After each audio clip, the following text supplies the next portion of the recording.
All right, everybody. It's showtime. Hope you're all having a wonderful Friday so far. And happy Dragon Ball Sparking Zero Day. It is the official launch of the game. I myself am still currently playing the game, even though I have played it here and there throughout the first 3 days of the early release. I'm having a ton of fun. It's just like how I remember with the other Budokai Tenkaichi games and other uh, different successors of the franchise, and I'm just having a blast. Um, did a couple of what ifs, and it's just it is technically for me game of the year, hands down. Dragon Ball Z Sparking Zero game of the year. Okay, I'm just gonna say it out there, game of the year. All right,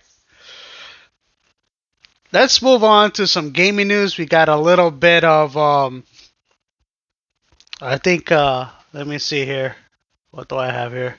Yeah, a little bit of Nintendo news, a lot of Xbox, PlayStation news here and there, a lot of certain other gaming news, with Ubisoft and of course Dragon Ball Z Sparking Zero, and a couple other little games here and there that have been showing up throughout this week. So we're gonna start off with, of course, the latest news from, of course, Xbox. Saudi Arabia, Xbox is pulling out, from the Middle East, and oh boy, and already some of the Sony community fans over there are jumping the gun, using this as console war ammo. It's like, have you guys ever read the entire article? I mean, the console in Saudi Arabia, and of course the rest of the Middle East is still being, being supported. It's just that they're not gonna sell any more consoles over there. So that doesn't mean anything. So Xbox is still alive there, uh, on technically on just support. Is there's they think that the consoles is not selling anymore, and they decided to say, you know what, we're just gonna stop selling units over there, and then just support whoever still has an Xbox over there. So that's basically it. That's basically what's going on over there. And again, some Sony ponies think that, oh, Xbox is dead, it's over, blah blah blah. It's like, no, Xbox is still alive, guys. It's like, read the entire article before you guys jump the gun. I mean, it's really ridiculous. Anyway, away from that, it's time for some good news on Xbox. Okay, as you all know, Sarah Bond, Phil Spencer, and the rest of the Xbox team R&D moving forward with their plan. And so their plan is now that they are working on within the mobile realm. They're gonna start implementing some features on the Xbox app. It's called. The articles does say Xbox will sell games directly in the Android app next month, meaning that they'll start selling games directly on the Android app. So this is good for me myself. I have an Android, I have a Samsung, and I would like to buy games. One of the games that they're gonna sell on the phone, and probably it would like carry over to my Xbox Series X, and and of course this is one of the plans for that future handheld that everybody's been talking about, because you know that um that the cloud is one of their features that they're trying to get in, hoping that it's a success. If they keep doing things right, this potential gaming handheld will not only be playing games off the cloud, it will also let us play games that we have already owned and purchased from the Xbox store. So that way, the games that we have currently in our library could be easily be used on the handheld, because that is what we want to see. That is what this new Xbox console should be. That should allow us to not only play, you know, cloud, but also our gaming library as, to be part of within this new handheld. So that is a good start. Doing more things with devices like, like with the phones, and this is a good step. This is a good start for Xbox. And speaking of which, sorry about that. Um, On to the next third topic within Xbox. Of course, we all saw the interview video trailer of 343, which is now rebranded as Halo Studios, and Halo Studios is now getting into gear of making new Halo games, meaning that they're gonna start using the Unreal Engine 5, which is a good idea to me because the Slipstream engine that they have been using for the past few years, it's not that great of an engine that they have been using. So it would be a good idea for them to use the Unreal Engine 5. And again, the Sony community is jumping the gun that Halo is coming to their platform. They are port begging for a game that they keep on hating throughout the years. It's stupid. I'm gonna say it out loud. It's stupid for begging for a game that is on another platform. Which us, the Xbox community, we don't port beg, Ratchet and Clank, God of War, or Gran Turismo, Twisted Metal, Jack and Dexter, other PlayStation games. We don't port beg like that because Xbox does have IPs to play on, and which right now it's getting weird. It's getting very weird on the PlayStation side that they're port begging from Xbox to put games on their platform. It's like, guys, if you can try to get a PlayStation 5 Pro, why not go get an Xbox Series X instead? Or an Xbox Series S to play the Xbox games? I mean, this doesn't make any sense to me. Why is this happening? I don't know. It's just weird. It's weird, and it's stupid. I'm just gonna say that. I'm just gonna say it. So I can't wait to see these games that they're making within the Halo franchise. Main games, spin-offs with using Unreal Engine 5. We'll get to see what's gonna happen in the next couple of years. So on to the next topic at hand. Call of Duty. Call of Duty over at Activision Blizzards have already made an announcement, and they're working on a fan favorite map that is one of my favorite maps within the Black Ops series. It's, of course, Nuketown. Nuketown is coming back right after the launch of Black Ops 6, and I'm excited. I love this map. This map is fun, and it's just gonna be a blast seeing this map again, and I just can't wait. I just can't wait. So now, as you all know, Xbox is trying not to sell consoles, trying to do this narrative, say, oh, you don't need that console, you can play Game Pass Ultimate on your phone, your tablet, your PC, your television, the accent, the television, and other devices that you have on hand.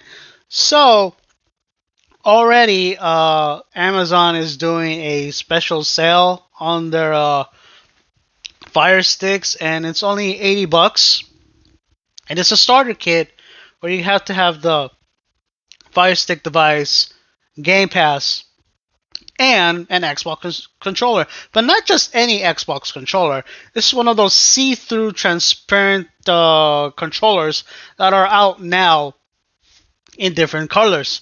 But also the that control scheme is of course available uh, on Xbox Design Labs, which I am currently have already made two Design Lab controllers of that layout of the controller, which I will be purchasing later on before the end of the year.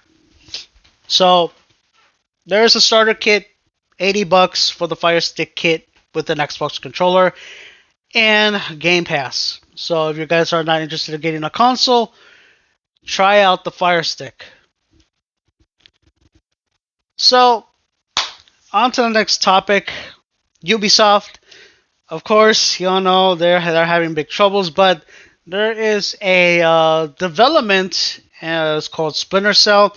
Splinter Cell is one of the most popular franchises within Ubisoft, other than Assassin's Creed, and of course Ghost Recon and many others. Splinter Cell is coming back as they're gonna make remakes, and it's gonna be probably, you know, I think an exclusive. Not 100% sure, but it is coming back. They're gonna be using Unreal Engine 5 for this game, and for those who miss Splinter Cell, hey, it's coming back. It's gonna be remade. So be happy about that, guys. And now on to the next topic at hand.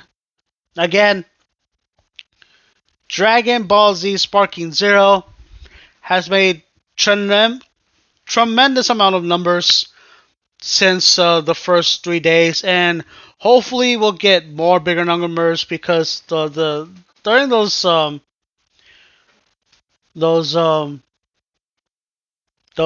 days, it was up to, let me see here,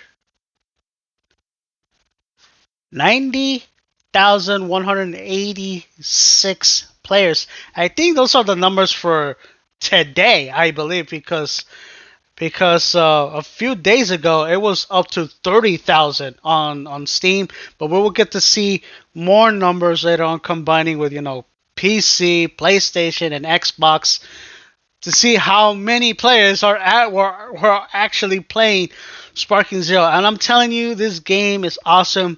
If you are a Tenkaichi veteran like myself, it's just beautiful. And also, I want to add this: a lot of people, mostly newer players, are having a hard time fighting against Grade 8 Vegeta. And here's a tip for you kids: spam your supers. Spam your supers. It'll help you. Spam your ultras. It'll help you. So that way you won't have to be kept bombarded with Vegeta's supers as well. Because back then he didn't bombard his supers. He just kept coming at you. Swing at you. On Budokai Tenkaichi 3 in the past. So just block super. If you have a chance, use your sparking power, use your ultra, and you should be fine. Just keep spamming your supers, kids. Keep spamming your supers. Now on to the next topic at hand. Of course, PlayStation.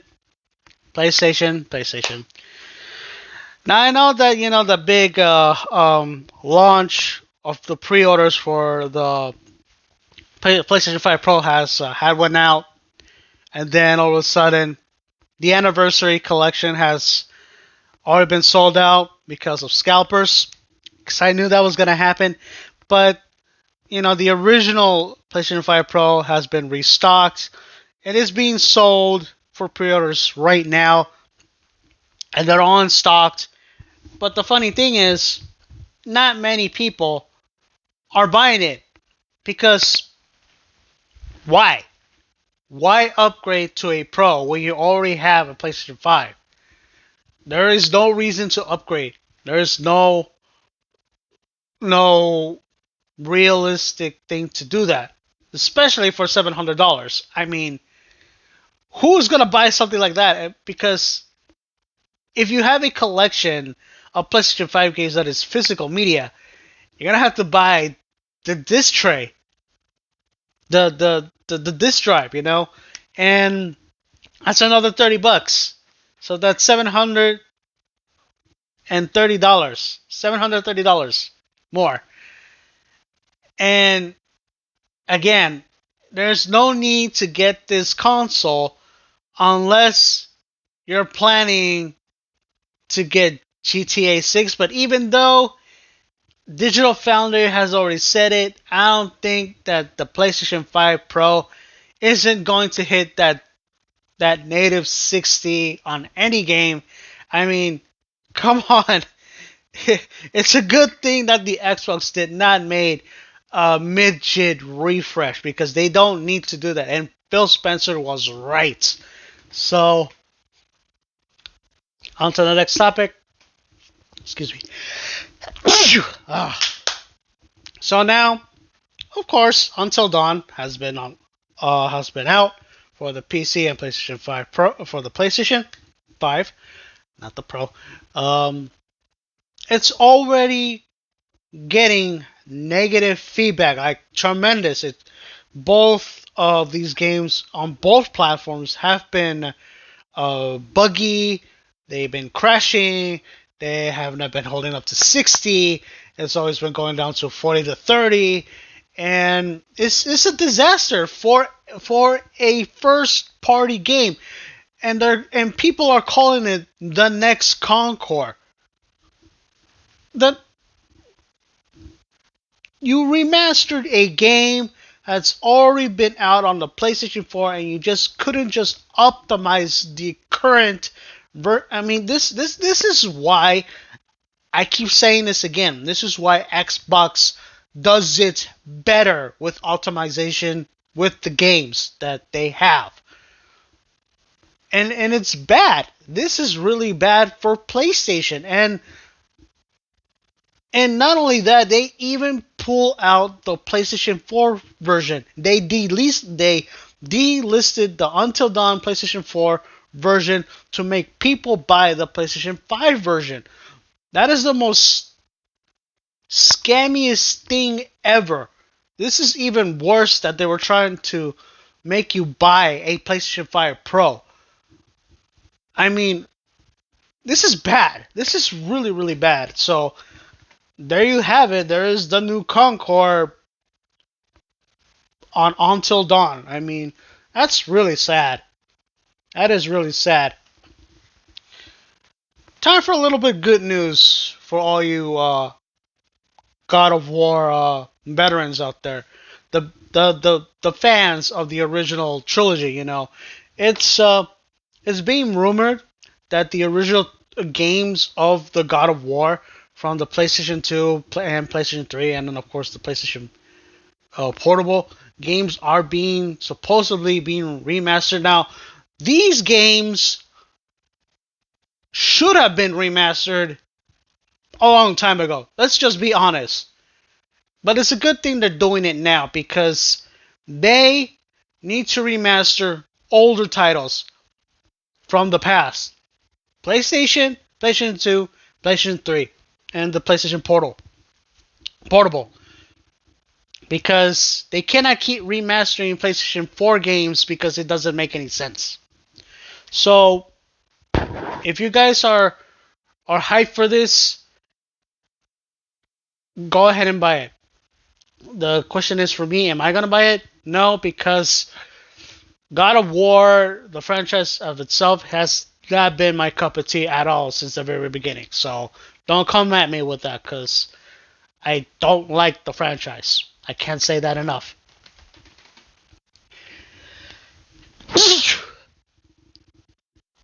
Final topic at hand. The last of the Nintendo stuff I have with me is, of course, that Nintendo had released a little trailer about their new device. The same kind of device that is already featured on an app called Pokemon Sleep. Now they made a little hardware alarm clock that will even have fun with you while you're sleeping, which is kind of interesting. So I know it's weird, but again, a little history tip for you guys. Nintendo was a toy making company before they started making video games. Look it up. It's true. They like making stuff like this, and more power to them. And now, for those of you who are looking for more Nintendo online games, um, um, what call it? I'm sorry, I lost my train of thought there. Um,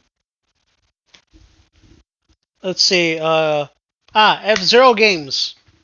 F-Zero games. More F-Zero games are coming to the Nintendo Online service on the Game Boy Advance, emulation, which is great. F-Zero does need to make a comeback, and I hope in the next Switch successor they'll make a brand new F-Zero, because that franchise does need to make a comeback, because F-Zero is amazing. F-Zero is a fun game to play, because I have played the Super Nintendo version in the past and the N64 version in the past, and I'm glad that these games are indeed in this service, because Nintendo, they are doing it right with their older games, unlike PlayStation. I'm sorry, it's true. But anyway, that's all the news I have for you today. If you like this content, like and subscribe, share with your friends, your family, your pets, and I'll try to bring more as best I can. And hopefully, if there's anything more news related out there, I'll probably post it on a short. So, see what happens today and the rest of the weekend. So that's all, guys. So have a good day, have a good night, have a good afternoon, whatever. Stay safe out there. And also, Dragon Ball fans, Daima is coming out very, very soon, later today. Hope you're ready, because I know I am. So peace out, guys. Take care.